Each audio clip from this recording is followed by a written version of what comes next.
Tonight, we get to take a deep dive on a remote viewing session completed by the then crypto viewing team, now the future forecasting group, where they were tasked to look at the possibility of a global cyber attack.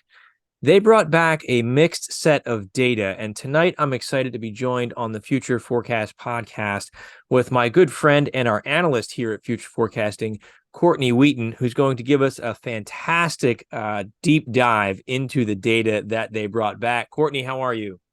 I am well. How are you tonight, Dennis? I'm doing well as well. It's good to see you again. It's been a while since we've been able It to connect has. online. Yeah. I feel like I haven't seen you in forever. So It it's has been. Well, you've been busy, and then I've been in this new role here, and but I'm glad we got to connect. And I'm hoping we'll be doing more of these as well. I think the plan is to look at some of those big targets that we've looked at, that a lot of you out there, have questions about as we're exploring the timeline, the markers in time, those future events that we're all wondering what's going to happen, what's it going to look like. So Courtney's going to be pulling some analysis together with the magic that she works. So I'm excited to get into this.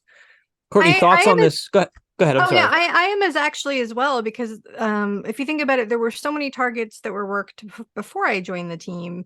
Yeah. And then, I was only I typically work mostly the crypto targets. So this is going to be fun for me to actually get to see some of I guess you could call it the back catalog Yeah. of what the viewers have done and be able to maybe hopefully put in a few more pieces. Because some of this stuff really starts to make a lot more sense when you look at it months after the fact. So I think it's going to be a good fun project. So I agree. And what I like about this format is we can kind of take those creative leaps here and look at pieces like, oh, what if this is tied into this piece? Because I was looking at you sent me some stuff ahead of time. And I was looking at some. I was like, oh, this might relate to this session and this might relate to that session. So we can pull some of that out as we go. And those of you watching or listening as well, let us know your thoughts as we go through this. How does it connect to the big picture and what does it mean?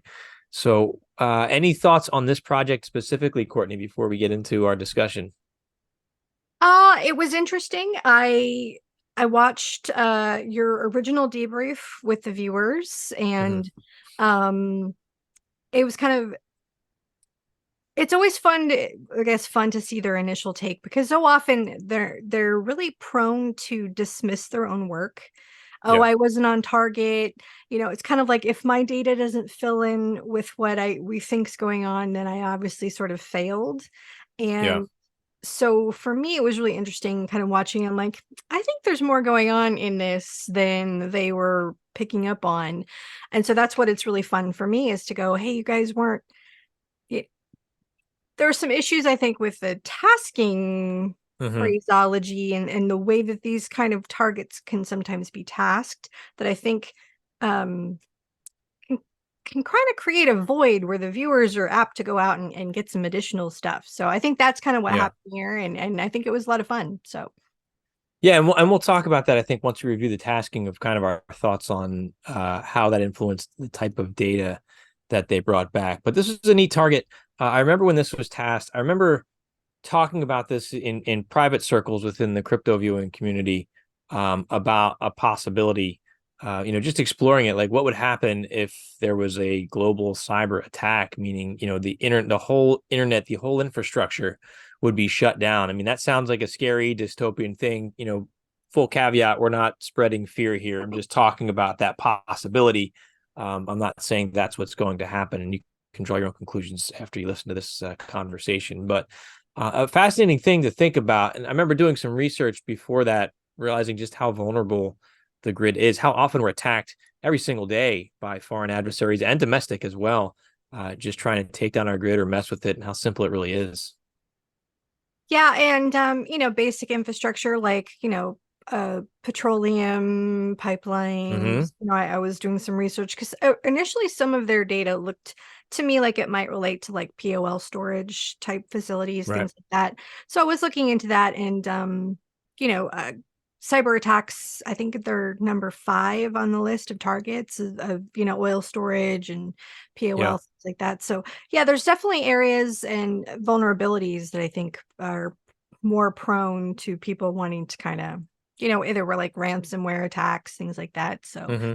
there's a apparently a big market for wanting I to mean, disrupt when you things. think about it, if you shut down even one industry area, it creates a disruption. It has a ripple effect, which could be advantageous to an adversary for whatever their goal may be. It doesn't even necessarily have to be terrorism. It could be economic, that's created disruption here, and then it's going to have that ripple effect to impact the market over here. And by the time we realize what's going on, they've already done what they needed to do and gotten out. So there's a lot of reasons for it besides just the big scary terrorist stuff. Why someone No, might. absolutely. It can drive, it can drive populations in certain Mm-hmm. ways. So Yeah, which I think is the name of the game, right? All right. Well, yeah, let's take a look at this analysis and we'll have a discussion as we go through it. perfect. It's like old times now. I know, yeah. I'm like, woohoo, get my thing ready. We had a few technical mishaps right before we started, so I had to resort to a backup laptop and doing some Yeah. stuff. So it's the magic here. I Um, ironically, we both had technical mishaps. You had a computer issue, and then we got on, and then my computer froze. So maybe we're being cyber attacked as we're it's talking about a cyber attack. entirely possible. Entirely I possible. agree. I agree. Okay. Nice graphic there. I like that.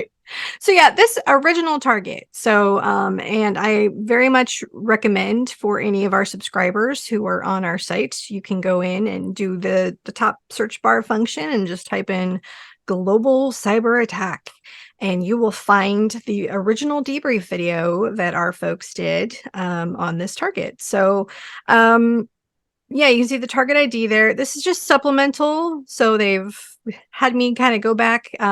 This was done originally back in March of last year. So quite a big time span before we get to this stuff. Getting into the tasking.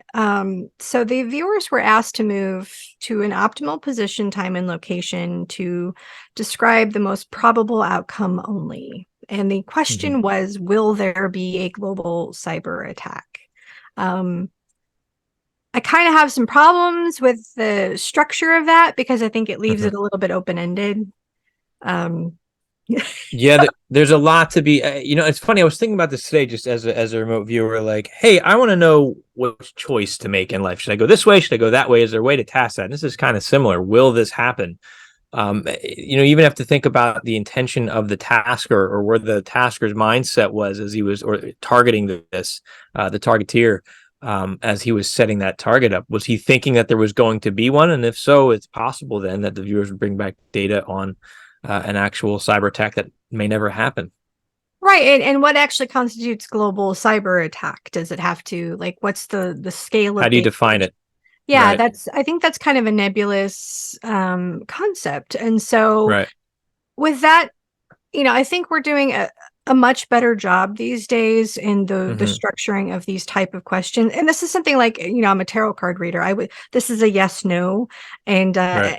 any good tarot card reader knows you don't ask yes, no questions because they're, yeah, they Yeah. cause too many problems. So, that said, the viewers came back with some really interesting data. So we've got their color coded, so you can always see Mm-hmm. whose colors are whose. Um, Can unfortunately, we just talk about before we go off the rails here? How would you task this? Do you have any thoughts on what a way to task this would be?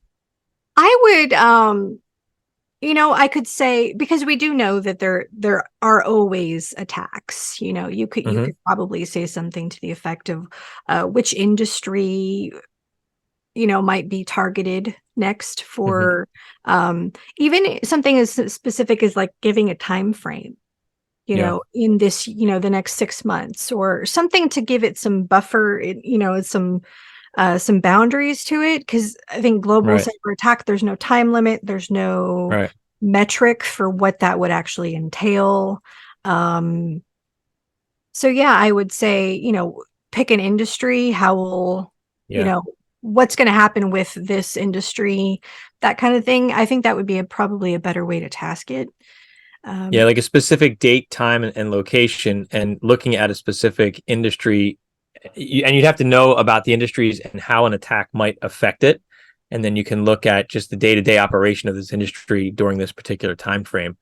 and that would help narrow it down for the viewers to hone in on one of those Yeah, anomalies, I because think. so often, cyber attack, at least with the way it's portrayed, it's, anonymous hackers and, Right. cells in different countries. It seems like, is there a concerted, I was recently rewatching the John Wick series, and I was like, is Mhm. there really like a concerted criminal enterprise, that's got everything and they're doing all this stuff, Right. or is it more just disparate groups kind of functioning independently? So I think it's kind of hard to tell. Both are very dangerous things, either one, Yes. as we know. But no, great insight on that. And that's what I love about future forecasting, is that we are constantly developing our way of doing things as we learn in this great experiment. So this was a good learning one for us too. Yeah, because I mean, we want to put out stuff that people get some value, at the very least, entertainment, It's but also entertainment, but value. we want something So, actionable information for them as yeah, well. Absolutely. yeah, So okay, I was just off the rails. Let's get to yes. being off the rails So here. yes, this sucker went off the rails. So really, at the end of the day, Edward, I think, was the only one who remotely kind of was even in the Hmm. ballpark of cyber attack. Um, Right. Everybody else, Naeem, Daz, and Dick, all seem to be getting information on another event. So, Hmm. oh, That's first, very mysterious. it is, yes. First off, so and this I just had some breaking news on this front too. So, Hmm. this was tucked in the middle of Dick's session. So he did this back in, March 7th was when he Hmm. did this session. Um, he's talking about a submarine that's lost with all hands, talking about it being a precipitating event. Big incident, trapped, cold, dead, crushed, salvage operations. He used the word trident, which this was the Hmm. Titan. So we had that this Mm. summer, we had that submersible that went down with Yeah. all hands. Yeah. And I was thinking, okay, done deal. Good job, Dick. This is awesome. He, viewed this well in advance. However, It's over a year out. yeah. And then I had to drive my mom back and forth to the car dealership because she was getting some car work done on her car this morning. And I mentioned the submarine thing, and she's an avid news watcher. I really try to Hmm. avoid the news whenever possible. She said something, hey, there's a submarine, there's a Chinese submarine that's in the news. And so I was like, what? So if I can get my mouse to work. Hmm. Hello. There we More go. technical difficulties. Yes. So apparently right now Oh. there is another submarine event. Um Supposedly, this is all sort of, I think, speculation. A Chinese sub with 55 hands was feared lost after being caught in some sort of trap. Um Possibly becoming tangled in a chain and anchor design thing that's actually designed to trap other Western subs. And that's his wording right there, tangled Tangled wreckage. mess. Yeah. But look at the sketch. I Yeah. mean, Dick's good with these visuals. Yeah. That's spot on. All right, so that concerns me, mainly because Dick's pulling out markers in time, possibly. Right. Because this in and of itself is, I would say, is not an event that would catch his attention as something bright and glowing and significant, unless this is a catalyst, which it could be if the China, if this isn't the real story and this was an intentional snaring of this vessel, this could be an act of war for all we know. Right. And he did refer to it in his session as a precipitating event. So I Hmm. definitely wanted to highlight both scenarios here because originally I was like, hey, he got Yeah. submersible, it's the Titan, no problem. Right. And like I said, just a casual conversation with my mother today. And she's like, did you know that there's a Chinese sub that just went down? So yay, mom, Interesting. on this one. Yeah. Well, then you got to think about the synchronicity of that conversation and then tie it into Dick's data and then us doing this podcast and getting that feedback for him. So there's so many things that could be coming into play here right now. Exactly. Wow. That's pretty But awesome. I thought this was pretty stinking cool. So Yeah. That's a great hit. Nice job, Dick, on that one. Nice job, Mom, finding it. I know, way to go, mom. So Yeah. yeah, kudos to mom. Yeah, really. All right. So normally I kind of break down everybody's sessions independently, but because things were a little bit weird here, we're going to mostly the data we're going to focus on right in this section is all Edward because he was the only Okay. one that had something that had a coherent narrative, I remember this. Yeah, possibly I remember this relating well. to a cyber attack. So he describes a location. So we get New York City. He used that twice in his session. And again, in relation to the United States, he made this offhand comment of there's consequences for living in the US, some hardship. Yeah. This is one of those, I remember talking to Edward about this. This is one of those things where he really got mysterious on me and like scared me as I'm listening to him describe this. And it ends up being, I think, not so scary. I think his data balances out in the end, but Yeah. This was it was an awesome presentation to watch him go through this data. Yeah, because it ended up being a lot of like bureaucratic. And I think what he was picking up on a lot was sort of after effects. Yeah. This I found really interesting. So he talked about there being possibly a shortage or a stoppage or something being cut off or restricted. And he did use the word cyber attack. Something is removed or it's operating at capacity, like a shrinkage.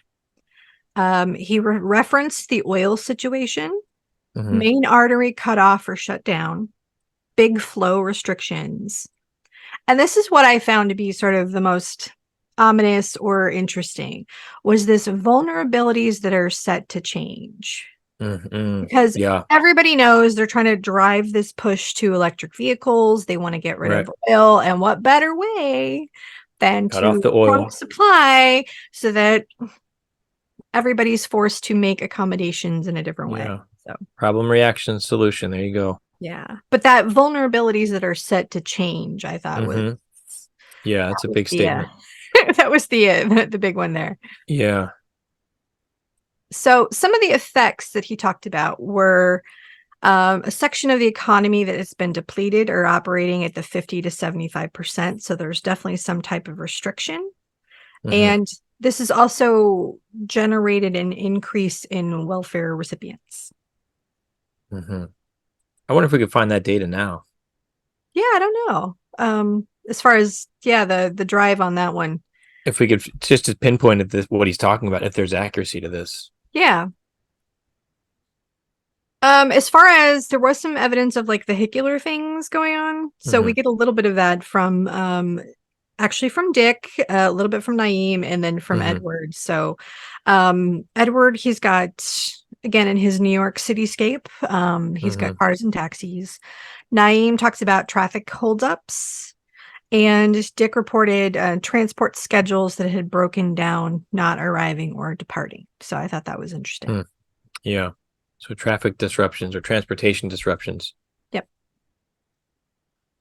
And then good old bureaucracy. So he really talked about like employees. He kind of pictured himself in this little, employee work zone where they're having to create some sort of ticket or voucher or sticker or stamp or something where they're getting ready to hand out to folks some type of distribution, government assistance or welfare. And it's really, tied up in those bureaucratic city type structures. But it was low tech too. It was a physical ticket, right? We weren't seeing like a scan my phone type of thing. It was people using old basic tech that wouldn't need technology. Exactly. And some more effects. He did talk about policy changes, something that's policed and enforced, and a bureaucratic change in regulation. He did also mention something possibly going from government employees to contractors.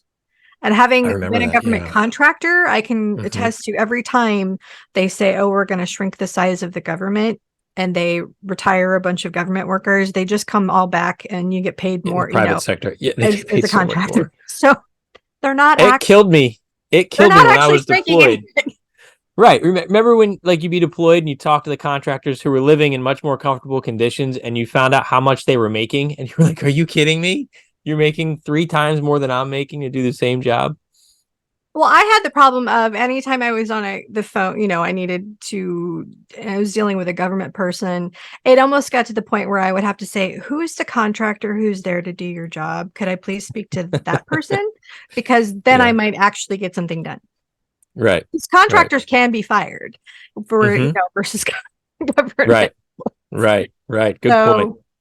That I found that interesting. And I'm like, they're just going to switch from government govies to contractors. Woohoo, Yeah. It's not actually shrinking the size of government. Nope. Some more effects that we've got going on. One of the things that I really liked about this and Edward's session in general was, unlike a lot of situations where these type of events can leave people feeling pretty fearful and scared, and what the hell is going to happen, and oh my god, if I'm trapped in the city, what am I going to do? Right.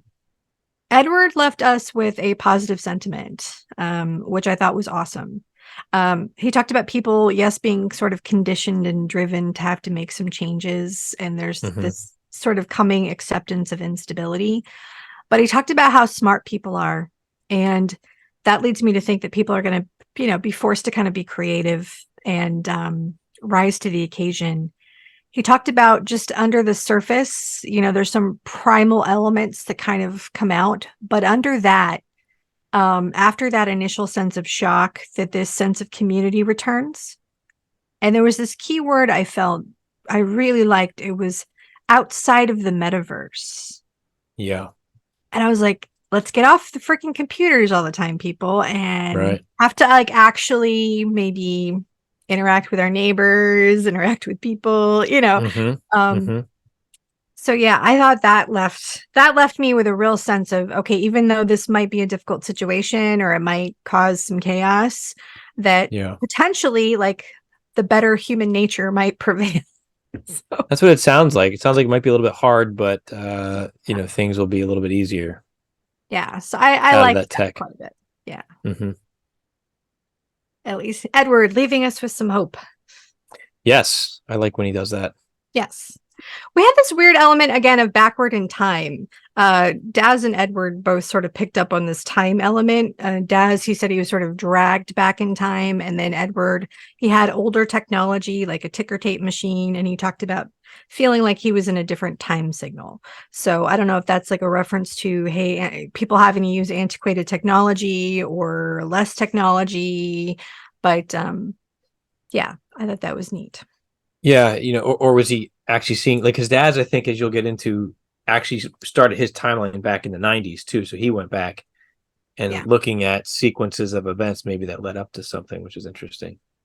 Yeah, and that's one area I did not get to do as much research on as I wanted to, and I'd like Right. to, go back and revisit this even again, because Daz's timeline, I'm not quite sure how that relates, and I think it's really interesting. So Yeah.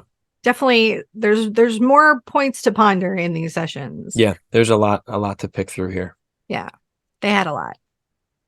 And speaking of, so we've got Yeah. this time frame situation. The one obviously that I kind of like the best, because I think Edward's session did have the more sort of focused on a potential cyber attack. If we're looking at this just from a cyber attack target perspective, he gave us April of 2024.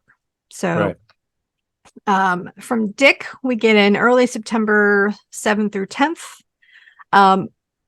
He and Edward both picked up on the idea of near future, so that there is, something near future.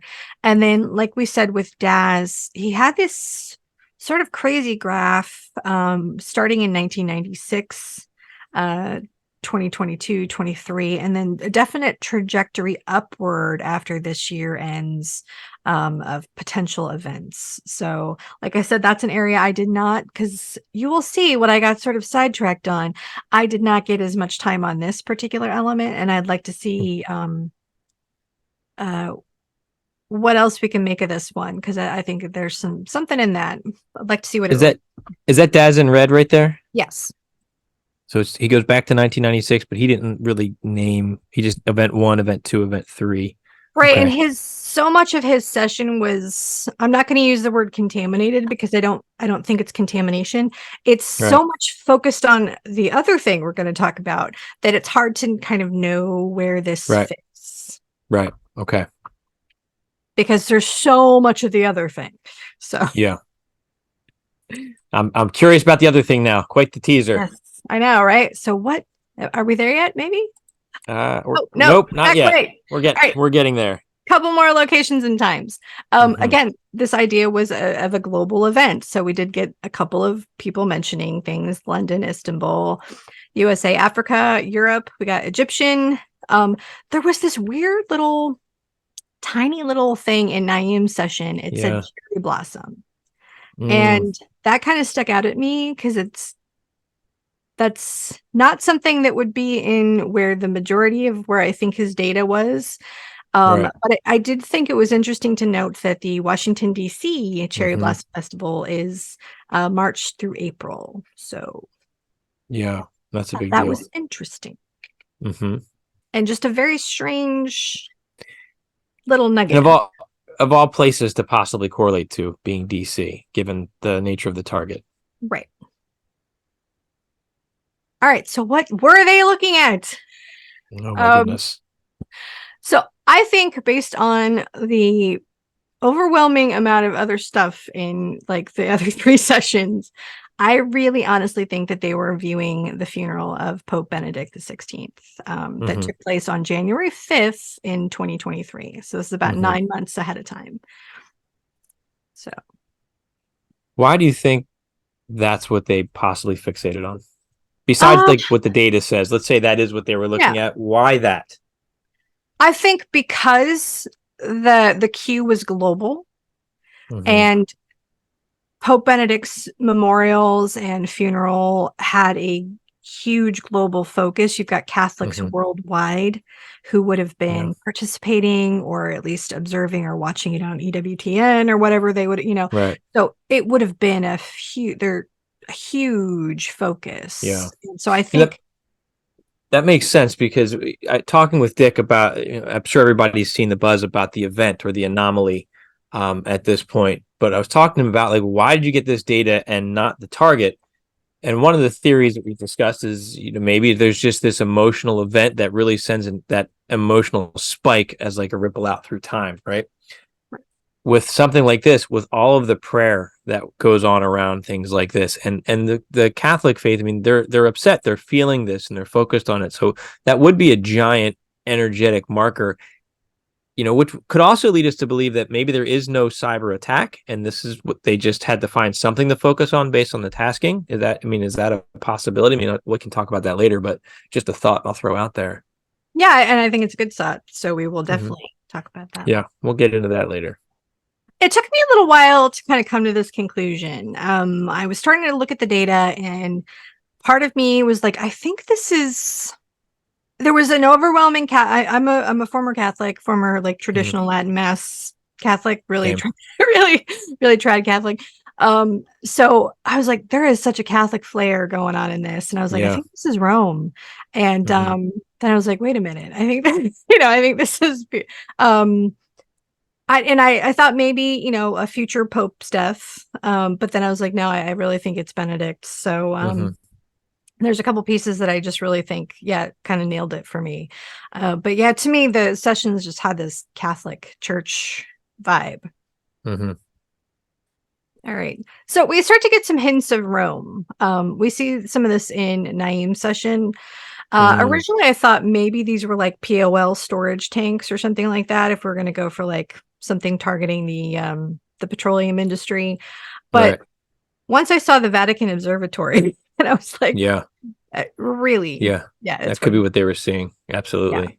And then from Daz, he talks about there being a gate or a stargate astronomical component Hmm. to the To the location. location. Yeah. Right. So And that could be, that could be not only looking out to the stars, but an astronomical significance based on the layout of the Vatican as well. absolutely, because God Hmm. knows what's going on with that. Hmm. That's a whole other podcast. Yep. And I was really happy when I found this. I was playing around on Google Earth. So Daz had this really interesting fork thing that I've actually it's Yeah. upside down compared to how he drew it. Um this crack-like image with a fork on. He describes it as being on a map. So if you look at the map going to St. Peter's or yeah, Hmm. St. Peter's Basilica, that Hmm. is the road. And it has a nice Yeah. big fork where you go two different Wow. ways to go over the River Tiber. So Yeah. Wow. That's an awesome find right there. Look at that. yeah, I was like, That's "Hey, really wait a cool. minute. I think we're I'm in sorry. It's Rome." still amazing to me when viewers can pull that stuff back. It Yes. amazes me every time. Well, and it helps once you kind of narrow down a geographic location. You kind of have It to like, does. put it Right. someplace, but yeah. Right. So I thought that was pretty cool. That's a good find. And then we have this bursting shape. So we get this both from Nyiam and from Daz. I thought that this was actually pretty similar to the Baroque design that's done on the altar or behind the chair. It's called the Yeah. Apse of St. Peter's. It's like the back end of the cathedral. Hmm. And this is where Pope Benedict's body was actually lying in state. So it's got Hmm. this huge sunbursty kind of thing with angelic and all these rays coming out of it. And I also thought that Daz's astronomical concept could actually relate to this as well, because if you count the number of striations in the circle on the dial, there's 12 parts, which is an astrological concept, if you got 12. Hmm. So. Yeah, absolutely. Plus, it's just all pretty and bright. That's really cool. That's a great find. Yeah. All right. Then Can I I was can I just go? I'm sorry. Can I go back to that for 1 second? I'm just absolutely. thinking about this. I remember seeing that data, and you see that like that burst, and thinking as you're looking at it initially, maybe this is some kind of explosion or some EMP that's going off in the sky. So that's neat now seeing it through this lens and saying, well, maybe not. Maybe this is exactly what they were seeing at that event. I just wanted to point that out.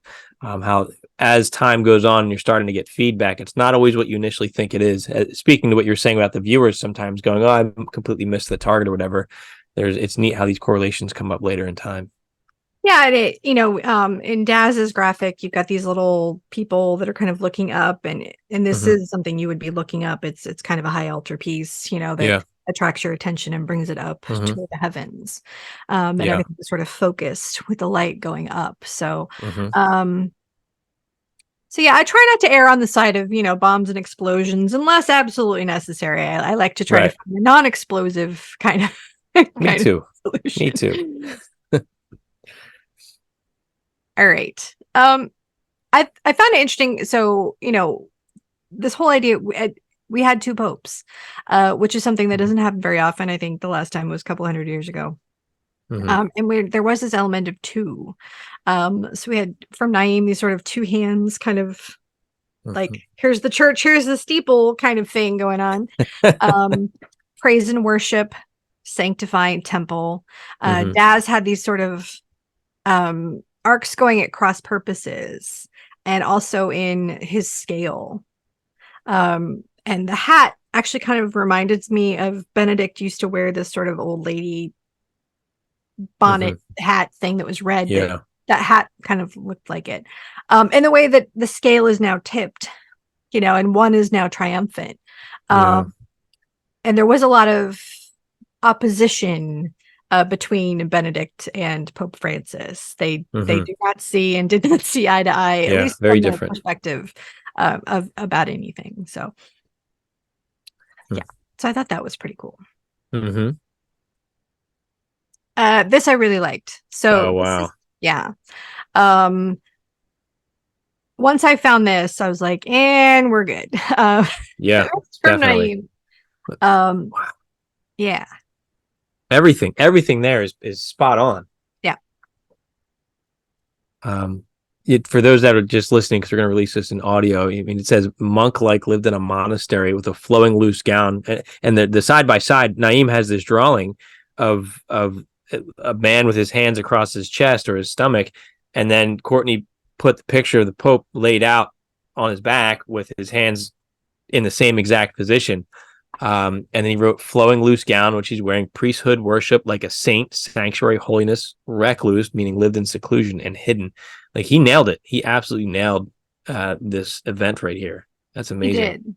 And things specific to Pope Benedict, because once he retired, he did live in a monastery. He did Yeah. live mostly in seclusion. He was Hmm. not public pope anymore. And the whole Yeah. idea was that he was sort of in the background praying for the church, Hmm. but he was not a public figure, and they pretty much kept him pretty hidden. Um, Yeah. Hmm. so yeah, I really liked that. Yeah. The question is still bubbling in my mind. Why this? I know we talked about it, but that's still Yeah. floating through my head. Okay. Yep. So if you look up pictures of like Pope Benedict's funeral, you get a lot of iconic images, mostly of his hands crossed and clutching his rosary. And that was something that Nyiam drew, I thought, quite well. He's got two hands Yeah. clutched hold. And that's what he wrote. And he drew the picture of the two hands touching, just like the Pope's hands right there. Wow. Yep. Really cool. The idea of people lying down came up. I liked the way Nyiam phrased it. He said, life in a more horizontal position, which I thought was like, kind of funny. Yeah. And then from Dick, we see, I see human forms laid out. They are sleeping on the floor, tired, sick, or afraid. So one of the key things here is it's not uncommon for priests or parishioners to really prostrate themselves in front of the altar or in prayer before God. So that whole idea of people might, his body was laid out overnight, so God knows what was going on, when the cameras were off. I'm sure there was a lot of private prayer and things like that. So there could have been people that were on the floor praying near his body. So yeah, I mean, I've seen some rituals, or is it Medjugorje, where the people walk the whole aisle on their knees. If you've ever seen that, as they're praying to Mary. right. So it wouldn't surprise me if that's exactly what they're doing here, just laying down And that probably would have been something like private groups who got to go in and pray would have been doing. Yeah. All right, so we get a funeral procession. We get this from Nyiam. So he's giving us an image of people pallbearing. He talks about sorrow, pain and suffering, death, funeral burying, rules and procedures, holy cross, sect or group, tribe, relation, past hidden story, which I think is really interesting, and then shrouded in secrecy. And that is one thing, the reason for Pope Benedict's retirement, for a person who said, he retired in 2013 due to health reasons, but he was pretty spry after that, so he lasted a very long time. There's a lot of speculation about why he might have retired. Did he know something? Was he forced out? There's a lot of scandalous kind of stuff going on with why he was possibly ousted as Pope, or why he chose to retire. So I thought that was interesting. Yeah.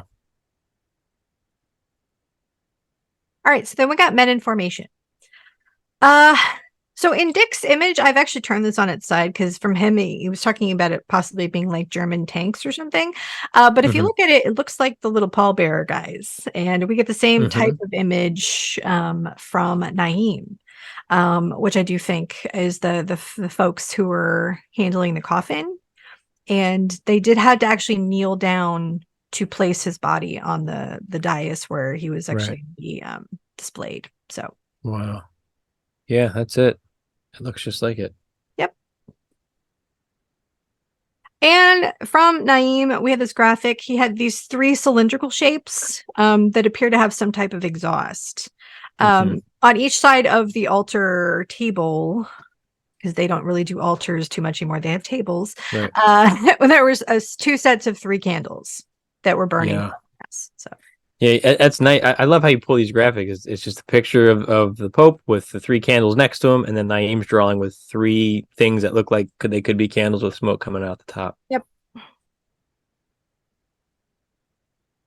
All right. From Dick. Now, one of the interesting things I think that kind of that comes through. So in a lot of Dick session, there was a lot of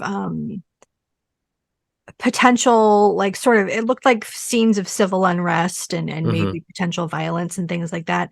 I'm kind of wondering if, because of the sheer enormity of the crowds, that's just how his perception sort of dealt with like that many people in one space. They must be doing something like kind of violent, because that's the only time we really see a lot of violent people, is if they're looting, rioting, mobbing, whatever, having some sort of mass protest. This was, so a lot of that stuff I didn't put in here because it had a different tone, but so much of his other imagery relates to this situation. So he's got so many elements of churches, stained glass, carvings, church cathedral, human form laid out, old church smell, people seeking refuge, and crying. Yeah. So That would fit the funeral for it would. sure. Yeah, it would. And Dick's usually pretty good at getting those site locations and drawing sketches and scenes like that. He's usually pretty on. Yeah, he did. He did. He had quite a lot in his full session. Mm-hmm. I thought this was cool. So, um, Nyiam gave us these little circles. Again, I Mm-hmm. was on this like POL kick for a while, which kind of put me behind schedule because like Right. then once I figured out what was really going on here. He had this circular element and he described it as a colossal resting place. So on Mm, the one hand, former popes, right. they're buried and interred under St. Peter's Basilica in Rome, which does have a very circular element there. Mm-hmm. But there's also, I don't know, the Colosseum that's right Coliseum. that's Yeah. right down That's the road. So if we're wow. looking for a colossal resting place, What are you like? That's not a term Naeem uses. I don't think I've ever no, heard him use that term. no, So I mean, that's pretty significant that that's what he's saying there. it's colossal. So Yeah, yeah. that's cool. All right. So then we had all these domed structures. It's like a little igloo with little side, nuggets on it, Mm-hmm. which I think is very much the architecture of St. Peter's Basilica. So we get this from Naeem and Mm-hmm. Nick. With Yeah. lots of structures. So the fact that the building itself is significant because it just came through everybody's session with that. Uh, Mm-hmm. Lots of buildings. And then it's funny because Daz doesn't really draw a lot of structures too much. He doesn't give Right. us a lot of architecture. He gave us a lot of description of the Mm-hmm. stone, the density, the thickness, the structure, that it's on top of a hill or mountain. So Vatican City is actually on a low hill. Mm-hmm. He talked about it having this iconic sort of mysterious feel to it. So I think he was definitely nailing a lot of the structure. He talked about it being a Yeah. temple. Um, Mm-hmm. so and then Naeem, I think, gave us a great picture of St. Peter's. So from the full Yeah. up, looking at the obelisk that's sort of in the front there, Mm-hmm. look at a lot of that. Yeah. He has a good rough sketch of it. Very good.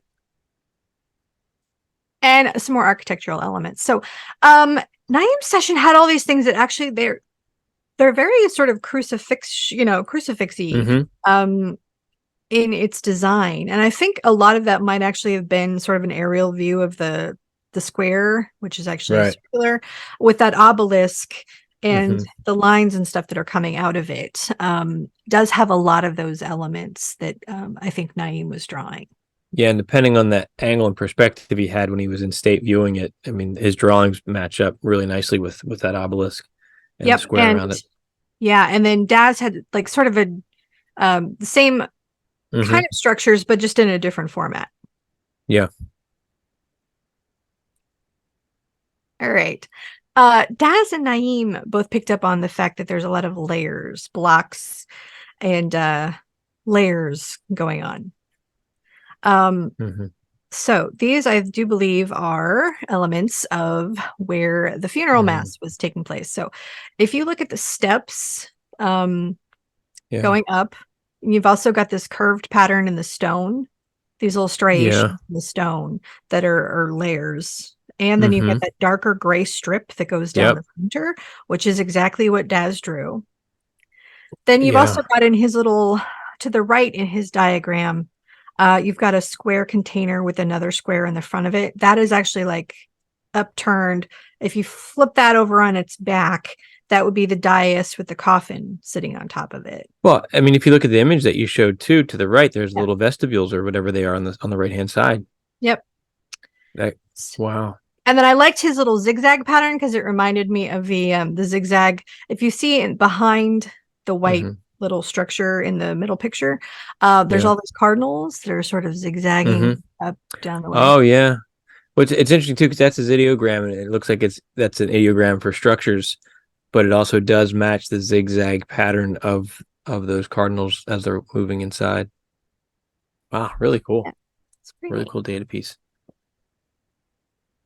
also thought it was interesting that that same design, I did Mm-hmm. see it again in the corner edge piece of the coffin. You Yeah. can see that the two different pieces of wood are inlaid together, A and dovetail joint?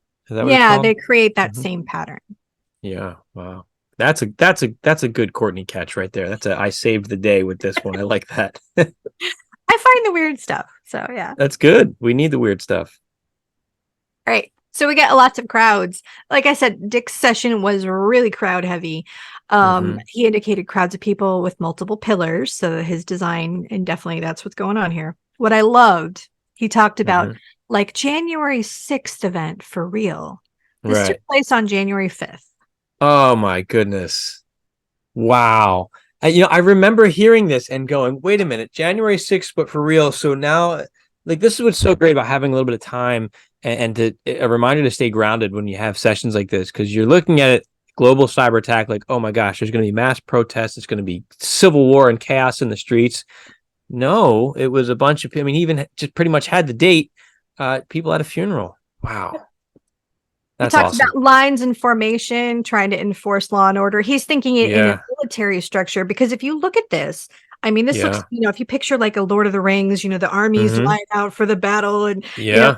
there were like 50,000 people in the square for But they this. have it all segmented, so it does look like you have regiments that are standing in their Yeah. individual spots there. That's really Yeah. cool. So, and then he used the expression loyalty out, loyal outside. So these Mm-hmm. were all the loyal, faithful Catholics who came Yeah. to the funeral. So, Did you now? Is this his words? There were the loyal were outside, and there were yeah, loyal multiple outside. formations of mourners. He didn't say of mourners, but Okay, he just said that's your analysis piece that's there. yeah. Yeah. Okay. But Wow, yeah, that's because really good. the mourners were in sort of formations based on what the Mm-hmm. imagery looks like. Yeah, Yes. absolutely. Even the pillars. He even drew the pillars that you can see in the background behind the people there. Mhm. So Yep. on target or not, or maybe this target doesn't exist because it was just a what if. This is still fascinating remote viewing. He's still picking up on a future event, Yeah, I regardless. really think we should redub this the funeral of Pope Benedict because I really think that's what it it ended up Yeah, being. yeah. Having like Who knows? special Unless that's session. a marker in time, and then it's going to lead to Edwards data. Because we just had the submarine. They do that sometimes. With some of these targets, is they all get an obscure piece, and the timelines just spread out. I'm doing a big what if here, but who knows? But I like your idea better. Maybe it's just all about the Pope. Let's keep it Yeah, there. like I said, to me it made a lot of sense. Is Yeah. the next big global event that would have Right. captured the globe? To me, that Right. this really captured that. Mm-hmm. So we had crowds again from Daz. So we talked about a male. We have the word offering, performance, crowds of people watching or participating, eyes locked and entranced, and he used the word hypnotized, which I found to be really interesting. Hmm. Daz had a lot of stuff related to the spiritual element of this. So Yeah. yeah, Yeah. What in all hypnotized and trained? yep. Yeah. We had this idea of groups. So Nyiam used the word brotherhood, which that is the priesthood is a brotherhood. You Mm-hmm. know, Daz had this separated but connected groups. And when you look at like the aerial photography of the site, there are different they do like look like different like little battalions, based on if, different kinds of priests or the lay people, so everybody was kind of in different compartments for the service. And then a theme that came through a lot in Daz's session was this idea of this being Masonic or having some type of Masonic connection. And what was the date of that funeral? January 5th. Was that 2022 23. or 2023? Okay. Yeah, so the guys viewed this in March of 22. March So of this took 22. place, yeah, this took place in January, or sorry, yeah, January 5th in 23. Okay. All right, mass. So this was a funeral mass.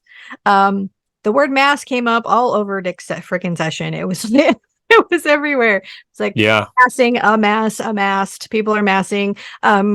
So yeah, it was one of those times where the language kind of just does your work for you, because it's like, gee, I think it's a mass.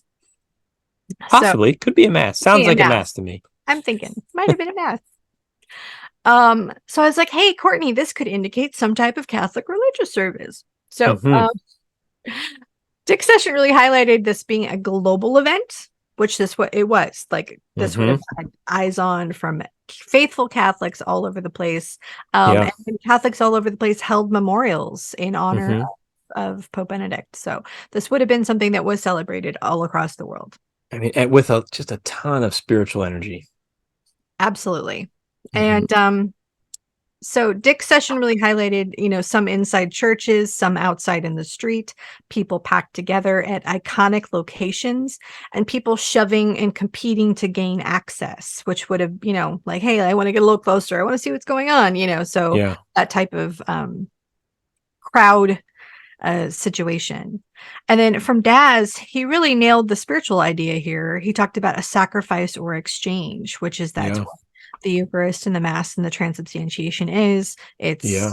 It's a sacrifice. Mm-hmm. So we have lots of info on rituals and rites. So Nyiam indicated there was a religious element. So we got words like worship, praise, signs and symbols, sanctuary, and godly. Secretive, religious customs with disciples and prayer came through.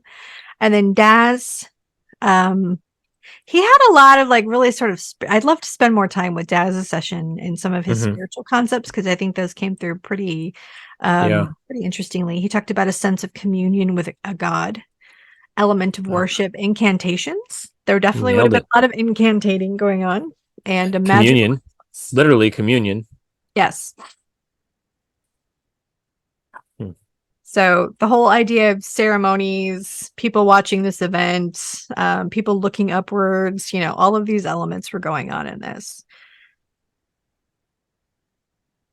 Some more elements of ceremony. Again, we've got this Masonic element, Mm-hmm. magic.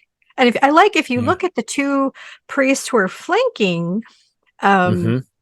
that would be Masonic imagery with the two pillars and, Yeah. Yep. middle. Oh, nice catch. Yep.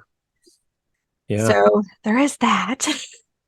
And the Pope's robes even there's triangle shapes, just the way they're holding their hands, and the robe is open. There's so Yep, they're much. like, they're here, he's this, so Mm-hmm. yeah, Got the there's cube in front of him from this angle. Yeah, there's a lot of neat stuff in there. yep, yep. Um, so we've got from Daz magic smoke, there would have been a lot of incense, holy water, bells, whistles, sounds, all of that kind of stuff going on into this ceremony. Mm.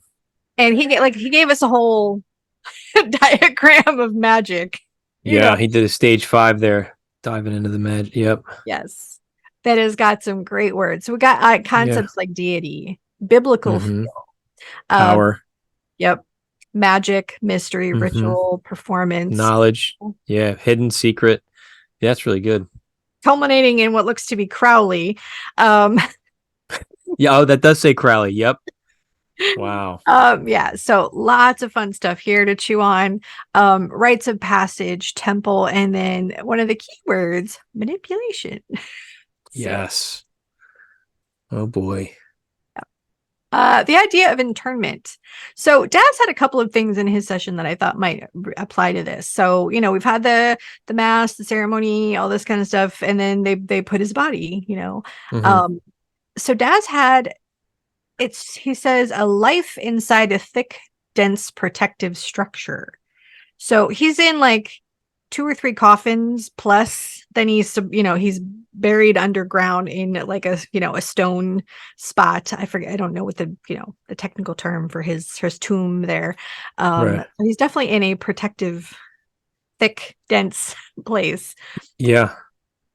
He also had this strange little drawing. It looks like 2 little stones with something, sort of tucked in Mm-hmm. a little pocket at the top. And to me, Yep. that kind of looked a little bit like, he talked about being protective. So there is this element of something being submerged. Yeah, you can see it when you see it. It just looks like a side cutout profile of the little cutout, and then the coffin placed in it. Yep. But So again, in looking at this, you see the initial drawing up at the top, life inside a thick, dense protective structure. I see that thinking cyber attack. I'm like, oh, somebody's in a bunker, right. But then once this is such the benefit of the analysis and taking the time really to look at the data and look at what actually happened with your feedback. Interesting.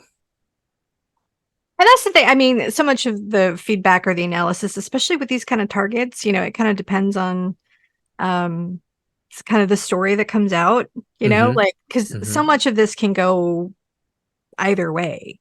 Right. Um, but once I was able to kind of go, wait a minute, I think this is Rome. Wait a minute, I think this is Yeah. a Pope's funeral. Then you can start to make the pieces make sense in the Right. context of that narrative. So um, Yeah. it is hard with these because yeah, you can kind of take them a bunch of different. Is this people hunkered down because there's some you know um environmental problem going on? It's so hard to tell with these. Right. I'm sure you could have even gone to, go back to like January 6th and take data there and make it fit. I mean, there's similar architecture Yeah. in DC as well. But, the fact what really sells it for me is the drawings of the Pope laid out that Nyiam had in the clasped hands. I think you're on with your analysis and how you're connecting it all. I think that's what they picked up on. I think that, yeah, because that was the next big global thing. Right. When you're thinking, and again, I'm speculating here, but when you're thinking in terms of energy and psychic energy, that would create, I would think, a giant marker for the viewers to cue on. Yeah, definitely. And yeah, that many Catholics and even Mhm. non-Catholics would have, The whole world was yeah, watching and sending their focus. I mean, that's got to send a signal out there. yep. And just some, random bits and bobs that kind of came up. This idea of seeking refuge, which when we think about the church, we do think that it is a refuge for, poor lost souls, come on in, that kind of thing. Hmm. So this idea did come through in a lot of the sessions. We've got, words like lifesaver, seeking refuge, refugees inside a big cathedral, protection, place of refuge. Um, Nowhere else to turn, things like that. So those ideas did come up. Which does you can take the other side of this is in the event of some sort of um, destructive event, people often, you know, will turn to God. I know, Hmm. when my life has sucked the most, that's when, And you're like, everybody wait a starts minute, praying. I think there might be something else going on here. You Yep. start looking for some assistance and A lot of military podcasts, they talk about that too, how once you get in the foxhole, everybody starts praying to God. it Interesting. it has a remarkable way to heighten your focus that there might actually be something else out there. So yeah. Hmm. Hmm. Not One thing, religious statements by either of us. Just want to make that caveat. yeah, Just talking in generalities. yeah.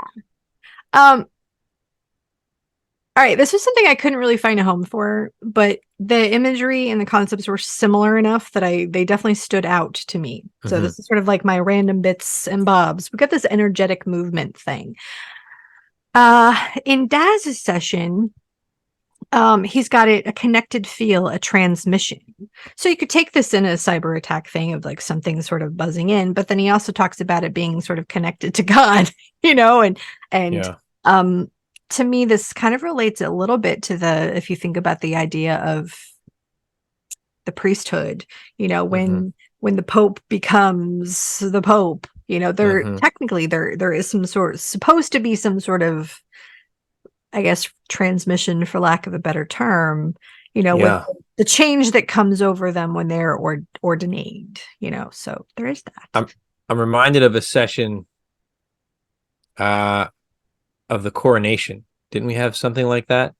Some kind of data like Yeah, that? Dick had a lot of that stuff in his Hmm. coronation of Very King Charles. similar. Yeah. So Yeah. this, Of us. like, oh, kind of thing. Hmm.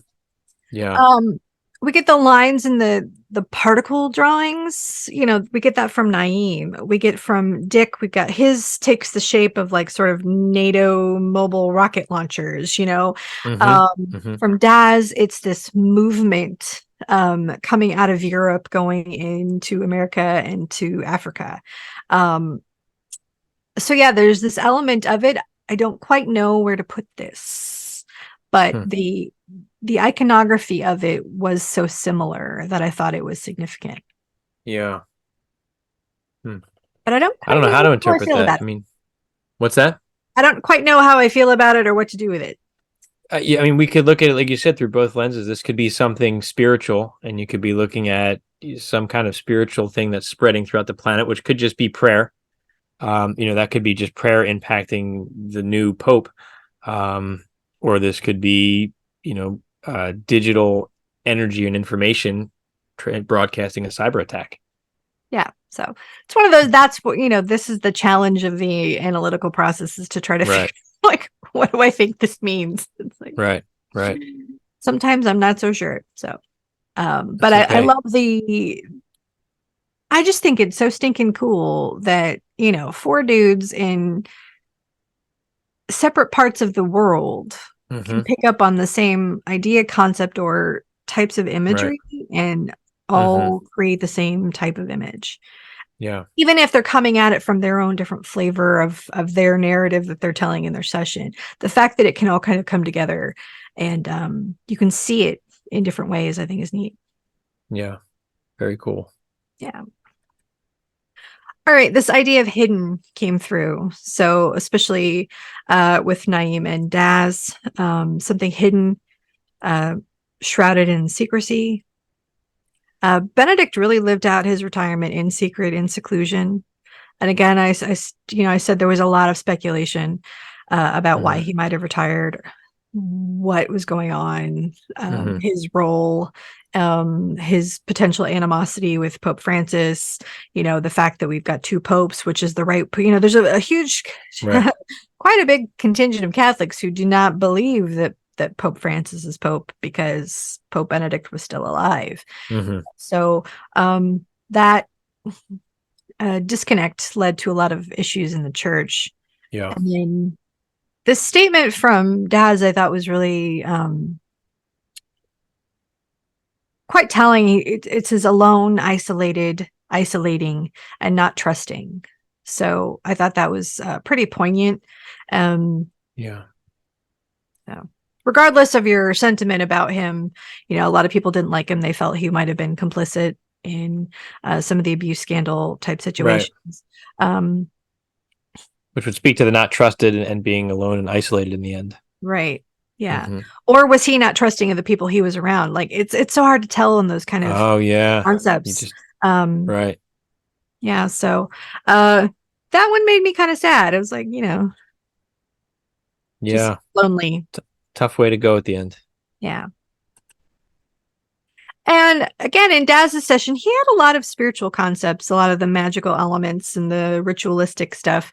But he had this, figure on a hill sort of receiving this transmission. And he also had this sort of line. He said, wild energy, human enhanced. And then it said deity. Mm-hmm. Um, Mm-hmm. and that I found interesting because, in terms of Catholic theology, when a priest is ordained, he takes on, um, when he's acting in certain rites within the church, he's acting in persona Christi. So he's acting as Mm-hmm. God's agent on earth. Right. That's Right. that's how confession works and absolution, things like that, because Mm-hmm. he is given certain powers here that are of the heavens. So that's the Holy Spirit coming down, And working in him. yeah, so I thought Mm-hmm. that was pretty cool. And That's really maybe neat. because Benedict might have been the real pope, and maybe Francis got some sort of transmission after the fact because After he you know passed, then now then he was the it passed actual to pope. him. Wow. So I was That's wondering really like what that was all going about. I thought that was and neat. Daz is pretty good at picking up on those spiritual esoteric concepts in sessions as well. And what's interesting is that this wasn't tasked to him. He was looking at a cyber attack and he's Right. getting this stuff. That's pretty cool. Which is why they all look so forlorn in their debrief. They're like, I didn't get like Yeah. everybody Yep. thought they didn't have anything good. So Right. hopefully this will make them feel a little bit better about stuff. Yeah. Um, as far as my final thoughts go with this, I think the fact that the guys really, other than Edward, did pick up on some elements of cyber attack. Mm-hmm. But the fact that it didn't seem to be, widespread or global or everything sort of destroyed. And the fact that the guys really picked up on a lot of other stuff kind of leads me to believe that some sort of, at least in the short term, massive scale cyber event might not be taking place. So that left me feeling good that, like, hey, maybe this thing Yeah. doesn't actually happen. Yeah, I mean, well, and again, it was a big what if. Will this happen? Because, it seems like it could happen, and we get scared all the time of, we're vulnerable. But that question was a big unknown looking into the future. Are we going to see some kind of cyber attack?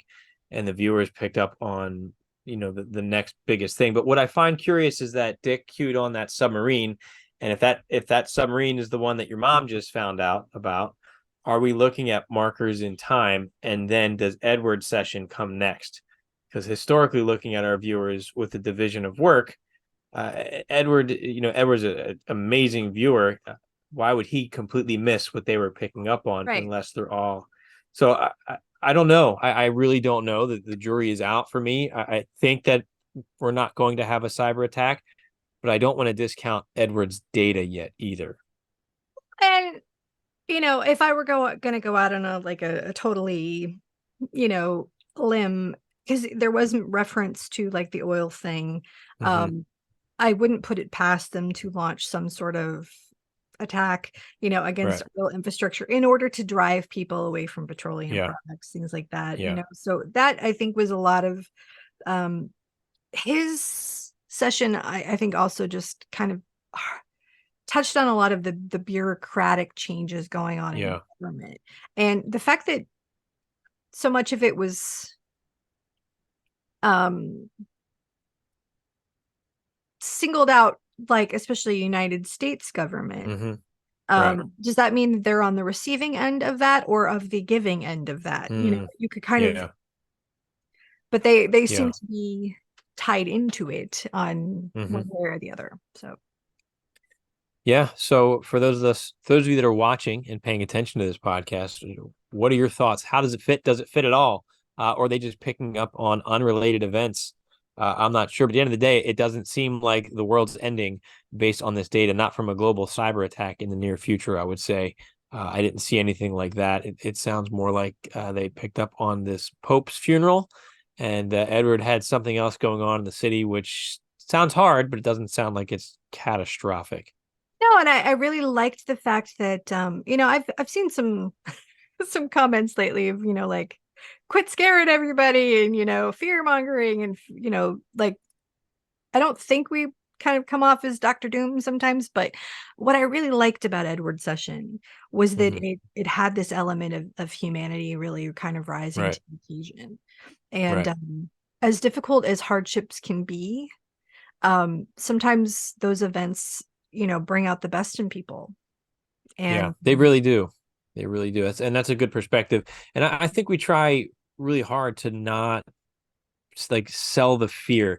We do talk about scary things, but I think we try to hold that perspective. I know sometimes, I mean, what you see on the debriefs, it's the raw reactions most of the time to us just looking at the data and thinking about the possibility. And as we're seeing here, kind of live as you and I are going through this, I'm remembering what my perceptions were when I'm analyzing something. That's really what I was thinking. Like, oh my gosh, there might be this attack. There might be all these masses of people. This sounds pretty bad.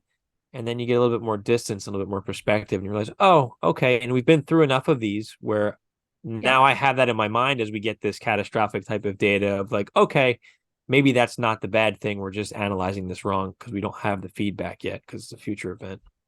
Yeah, and I think it's interesting, especially like with this submarine thing, like Hmm. on the one hand, up until, noon today, I thought, oh, great, it's no problem. It's the Right. submersible. But then this new event comes through. Um, you never know. And it's the benefit of having had like 9 months of this target just sort of laying fallow for this stuff to kind of, Right. because it literally, if you watch their debrief, they look so sad. Like it's like I can nobody go got back and it. They're watch like, it. I don't know what my data is. And Yeah. half of them are really rushing through their sessions, so you could Yep. really see like and I don't want them to feel it, but it's like it's knowing that having done this for what, like 2 years now, they Hmm. always have something in there. Like they Yeah. pick up stuff. Yeah. It's just you have to take the time to really go through it. And sometimes when you're in the live debrief and they've just figured out what the target is and they're trying to kind of tie it in, um, yeah, they can be a little bit down on their data. But I think being able to go back and look at it after the fact, I think is really important. Right. And taking the tasking into consideration, if no cyber attack happened, they brought back something. They brought back something significant. They just didn't understand what it was, but that was a significant world event that they predicted, what, months ahead, 9 months ahead, 9 months ahead, yeah. right? And So, yeah, so I definitely think we should sort of change, like, bill this as if this is the Pope Benedict's funeral, because I think that's what they got. And yeah. it's one of the things what I like about we've had, I think, at least two targets lately that I've seen that are doing a different technique in the tasking Hmm. to give them a no. So, like, if you're Yeah. asking these sort of open-ended questions of is this event going to happen, you have to have the no option for the subconscious to kind of fill in Right. that gap, because these guys they know that they have to come on a debrief and talk, so they're going to put something on that piece of paper, Right. you know. So Right. their subconscious is going to go give me something information, interesting, so that I've got something here. Um, so giving them a no option, I think, is that's interesting. I like that way. It is, and I like that data point because Ed's philosophy, and I think it was always interesting. It did make for very interesting conversations. The viewers weren't always crazy about it, but he would give a broader tasking, and then just see what they would bring back. Right. It's really hard on the viewers when you have such a broad tasking like that, because it's like, what am I focusing on? There's so much information coming on. What's this bright light that I got to go in and record on? Um, but it always made for great discussions. But I think, as remote viewers, they want to hone in. They want to get that specific data point that they can focus on and really attack and pick apart. And if you have this broad thing, instead do 5 or 6 sessions and then put the whole picture together, as opposed to just the broad tasking. So it's a neat comparison with what we're doing now versus how we used to do it in the past. Yeah, there's I mean, even just since I've been on board, there's been a lot of evolution on the tasking and the targeting, and including analysis now, which I think is really Mm-hmm. helpful. um, Whether Yeah. it's me, and I know Sean's been doing some analysis in some of Yep. his debriefings. So just even having that, that initial, hey, these are like the themes that came through in the sessions, I just think is Yeah. really helpful. So It's great watching it evolve. I always say, years later, when people study this company and everything that we've put together, I mean, there's so much growth here. I don't even think we realize the full extent of the level of data, not just in what we bring back, but in the technique, and what we can do with remote viewing. I think has been fascinating to watch, even watch the viewers grow and develop, their craft even more. yeah, and they're always trying to, like, you see them, like, they'll be using the slightly different new technique, or they're trying out Uh-huh. something. Yeah, so Yeah. it's always Well, evolving, which is good. and some of your stuff has worked its way in there too, as the analyst, with the charts and the way we were trying to get consistent charts and levels and everything, so we knew what we were looking at. You know, Well, yeah, because you can't really compare apples and oranges when they're, it's like I guessing them. agree. Yeah, no, that's helpful, giving that scale and that perspective on it. But and then you look at the structure of, like, the way they'll do a world event session versus the way they'll do a woo target versus a crypto target. And we get some arguments out there. Oh, it's front loaded. And some viewers like that little bit of it's a crypto target. Some viewers don't care. They want to just be completely blind and go into it. But the way they set up their sessions based on a crypto target is a little bit different. And remote viewing is all about the structure and how you're gathering information. I think a crypto target needs to have different levels or stages that you're going through in terms of what you're collecting on, because they're just such a unique target compared to And your there's traditional. so many different kinds, there's so many Yeah. different, thousands of different tokens, there's different structures, there's different mining techniques, and Right.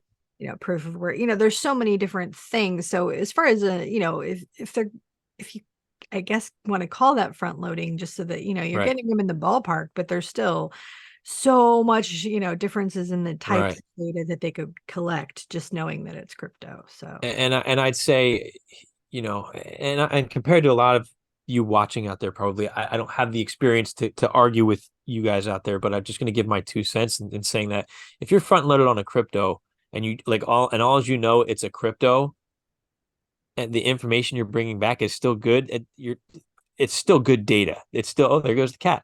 It's still very good data. Juniper. Even though they knew that it was a crypto target, they're bringing back things that the average mind's not going to piece together Yeah, or when they pull out draw of the thin air. logo and the Right. They draw the logo, they tell you about the guy that runs the company and his whole background.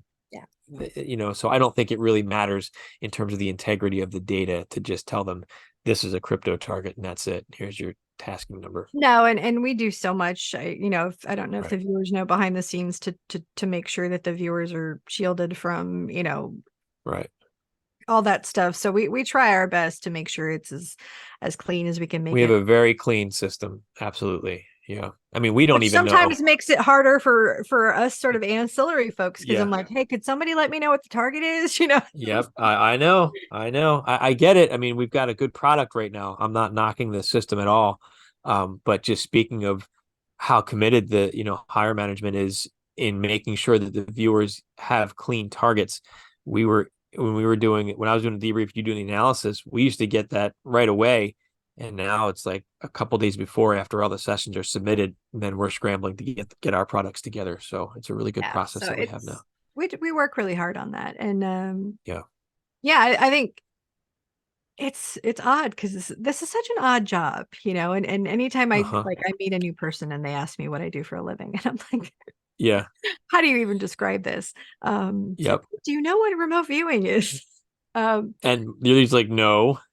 and then you have to explain all that and Stargate, Yeah. psychic spy. It's just a whole big thing. Um, but the seeing the stuff that they get to pull out of the ether, Right. it's just neat, and it's I like really getting when I can figure out what the story is as a tarot card reader, Yeah. like my job is to take the pictures that come up and make a story out of that. And that's what I feel Right. like I do with this is okay, I've got all these pictures. What's the story that makes the most sense with these? And that's Yeah. fun to try to kind of stitch that all together. So Well, I think you're also a part of that division of work. You and me when I was hosting the show, and even now with this podcast, um, I think we are a part of that psychic process based on what we're picking up, what feedback that we're giving in. And as you're putting your analysis together, I think there's some intuition that's going on there. It's not remote viewing, but it's yeah. intuition that's helping to connect to this process. I remember when we do our look backs, we were fine. A lot of times those targets were the ones where Dick, months prior, a year prior, when he would work the session, he would go, I had this inkling a week before I did this target to go out and buy some of this. And I went out and bought some of it. And then we do the look back and see how it did. And there's a correlation there to this whole feedback loop that we have that we don't fully understand. But I think it's to me, I find it really interesting because I think we all come at it from a different flavor, Yeah. of some of the remote, especially I'm used to kind of dealing with the old school sort of military Right. viewers.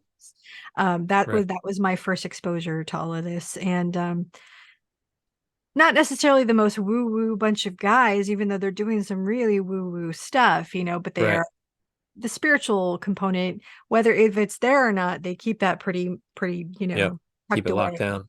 And Yeah.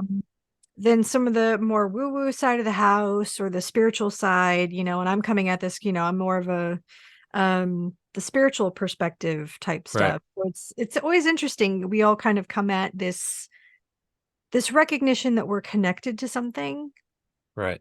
We might not understand it. We might not know exactly what's going on with it, but that there is some level of interconnectedness Yeah. that people are able to tap into, and I like that we all kind of come at it in a different way. I think that adds to the strength of the team, all the different perspectives that we have and approaches that bring it in and creates this. It's like all source intelligence, right? Everything, you got these different elements, these different things coming together to make the big picture, which is awesome. Yeah. Well, Courtney, this was a great analysis. It was a great discussion. I'm not sure how to label the podcast. Global cyber attack. All right, here's your fear mongering, friends. Global cyber attack definitely will get a lot of people's attention to come in and listen to this. But then are they going to be mad? And they're going, this is all about the Pope. So I'll Right. have to come up with a catchy title where people won't get, upset or disappointed. Because I Yeah, think because it's I great really do remote think viewing. it was the funeral of Pope Benedict. So Yeah, I think that's what they collected on. So I'll try to get creative with the title for this. Obviously, if you're listening to this now, we already have the title. So let me know what you think of the title. How'd I yeah, do with it? Maybe I'll ask AI to see what it there thinks we as go. well. I'll do a chat Mix GPT global cyber experiment. attack with Pope Benedict's funeral and Yeah, get you like I will. I'll do that. So then I can blame AI on a crappy title. That's how it goes. All right, Courtney. Well, it was great to connect with you. For those of you watching or listening on YouTube and are curious about what we do, there's fantastic work coming through the Future Forecasting Group. Find us at futureforecastinggroup.com, and there is hundreds of hours of sessions of remote viewing data on a wide variety of things. Which this project started out as looking at the evolution of cryptocurrencies and its impact on the economy and greater global society. Really. Then they branched out into all the woo woo and world events and predictions. Fascinating stuff, mind blowing stuff, and very good work. These are the top remote viewers in the world, and they do really good work. So, thank you to Courtney. Thank you to the Future Forecasting Group. I'm Dennis Nappi II. Thanks for watching.